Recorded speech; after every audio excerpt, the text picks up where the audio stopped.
যে নিজের রক্ত বেমান করে বেমানি হয়ে যায় এটা আমি বুঝতে পারছি। আজ দেখেন নিজে সবাই আছে অথচ এই 1 বছরে আমার কেউ দেখতেও আসে নাই। দেখেন ওই ধর্ম যখন ছিলাম আমার মা এমন একজন ব্যক্তি রাত 12টার দিকে আমাকে মাছ মেরে নিয়ে এসে বিক্রি করে আমাকে সেই টাকার ভাত আমাকে পেটে দিছে। ভাই উনি তো ভিতরে আছে নাকি? জি ভিতরে আছে। জান আপনার আগে জানেন ভালো আছেন? এই দেখেন কি অবস্থাটা।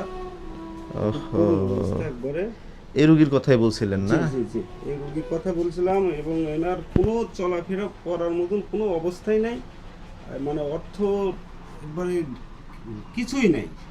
এক বাসা ভাড়া ছিল, ওনারা বাইর করে দিয়েছে। আজকে 1 সপ্তাহ হলে এখানে আশ্রয় পাইছে। এখন জানি না এখানে আল্লাহ কি করে ভাগ্যে। হ্যাঁ ভাই, ওই বাসা ভাড়া দিতে পারেন নাই দেখি আপনার বাইর করে দিয়েছে 12,000 টাকা যেখানে ছিল নাকি? যেখানে ছিল। মানে এখানে আছে, এখানেও টাকা চাইছে। ওই বাসাতে আমি 12,000 টাকা দিতে পারিনি। আচ্ছা আচ্ছা, না দেওয়ার কারণে, যে বের করে দেওয়ার কারণে এখন এই যে ওনাদের সাহায্যে এখন এই জায়গায় এসে আশ্রয় নিচ্ছি আর কি। আচ্ছা আপনার এটা কিভাবে হলো? পাটা ভাঙলো কিভাবে?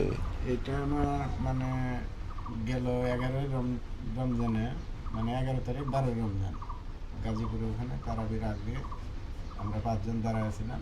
তো ওনারা আমাকে বলতেছে যে চলো না আমি তারাবি করে আসি। তো একজন বলতেছে যে সময় আছে চলো চা খাই। গত বছর? গত বছর মানে গত বছরে সমস্যাটা গত হয়েছে? রমজানে এটা মানে গত বছর। তো দাঁড়ায় আছে, হঠাৎ করে মনে করেন যে একটা গাড়ি 4 দোকানের ভিতর ঢুকে গেছে। ওইখানে লোক ছিলাম আমরা 7 জন, 7 জনের ভিতর 6 জন গেট। আল্লাহ তাআলা এই যে আমাকে ওই সাথে সাথে ওখানে 6 জন মারা গেছিল। ওহো আল্লাহ। গাজীপুর ওইটা আপনার এই যে পুলিশ হেডকোয়ার্টারের সামনে, পাসপোর্ট অফিসের একদম সাথেই, ওখানেই আচ্ছা আচ্ছা আচ্ছা পাসপোর্ট অফিসের গেটেই। আচ্ছা, এখন কি পর্যায়ে আছে আপনার পাটা? আপনার তো দেখতে পাচ্ছি রড, এই রড দিয়ে করে রাখছে আপনাকে। হ্যাঁ হ্যাঁ, মানে দেখেন পাটা পাকে গেছে, দেখেন টোটাল গোলগুলা দেখেন। প্রতিদিন আমার মনে করেন 370 টাকা ওষুধ লাগে প্রত্যেক দিন? প্রত্যেক দিন। আমার সংসারে প্রতিদিন মনে করেন যে 300-400 টাকা তো একটা ফ্যামিলিতে খরচ আছে।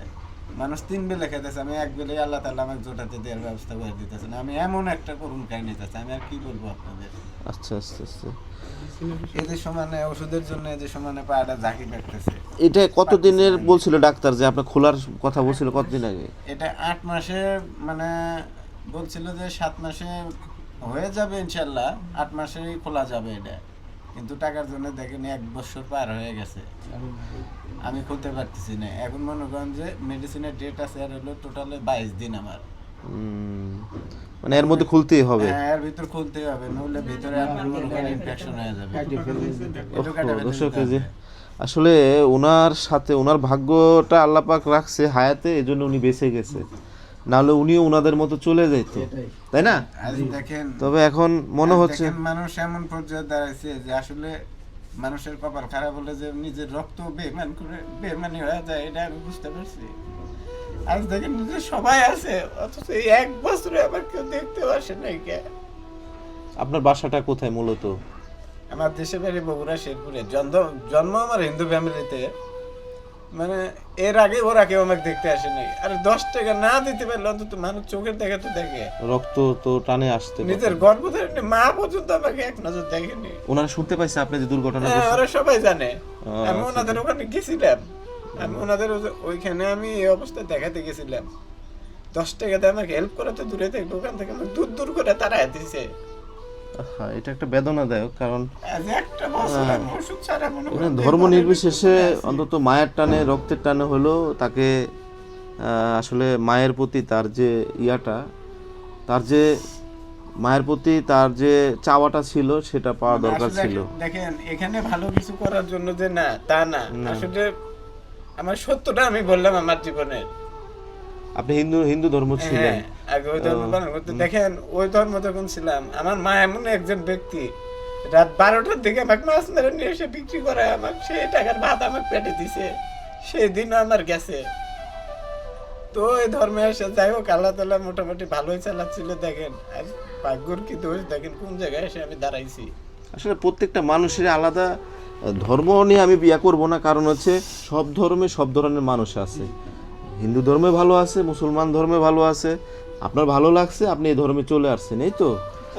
তাই না? আজ দেখেন এটা- মাথা গুজার ঠাই নাই, মেয়েটা আমার বড় হয়ে গেছে 14 বছর, দেখেন মাদ্রাসায় দিছি, আজ স্কুলের একটা ব্যাগ কিনে দিতে পারি না, আজ মানুষের মধ্যে আমি বের করতে পারি না।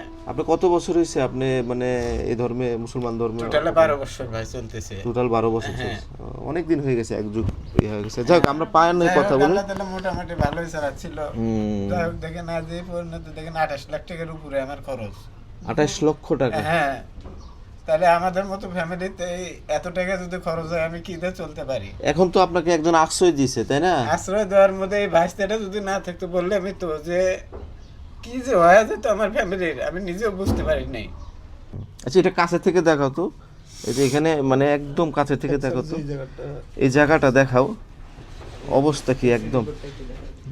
রিপোর্টটা দেখি একটু, কাগজটা একটু। এই যে এটা এখানে না, এখানে টেস্ট করছিলেন আমিনা হসপিটালে না? বনপাড়া আমিনা হসপিটালে। এটা 2 মাস ধরে 2 মাস হয়ে গেছে। আর একটা করার কথা বলতেছি, এই 650 টাকার জন্য মনে করেন যে আমি করতে পারতেছি না। এই যে এটা না, হ্যাঁ, এই যে দর্শক, এই যে ওনার এই যে ফ্র্যাকচারটা হয়েছে, যে এই যে ফ্র্যাকচারটা। আমার মেন হলো এই রগগুলা, একটা করে রগ, 3টা করে জয়েন্ট আছে। এই রগও হ্যাঁ, এই রগই আমার হলো মেন সমস্যা। প্রত্যেকটা রক্তের নালী থেকে শুরু করে যা আছে সব 3টা করে জয়েন্ট আছে। 3টা করে জয়েন আছে। হ্যাঁ, প্রত্যেকটা রগ। ওই জন্য তো এই যে টানা দেয়া, কোনোদিন ঘোরে না, বসতেও পারি না, এদিকেও কাজ হতে পারি না, এদিকেও কাজ হতে পারি না, এইভাবে কতক্ষণ? একটা বছর ধরে একটা মানুষ যদি এভাবে থাকে তাহলে তো সমস্যা না, একদম চলাফেরা কতক্ষণ থাকা যায়। প্রবাসীদের উদ্দেশ্যে বলবো, আপনারা অনেক টাকা অনেক জায়গায় দেন, আমি এই ভাইটার জন্য আমি আপনাদের কাছে অনুরোধ জানাবো যে এই ভাইটাকে আপনারা যতটুকু পারেন, নাম্বার দেওয়া থাকবে ওই নাম্বারে এই মানুষটার জন্য একটু সহায়তা করবেন।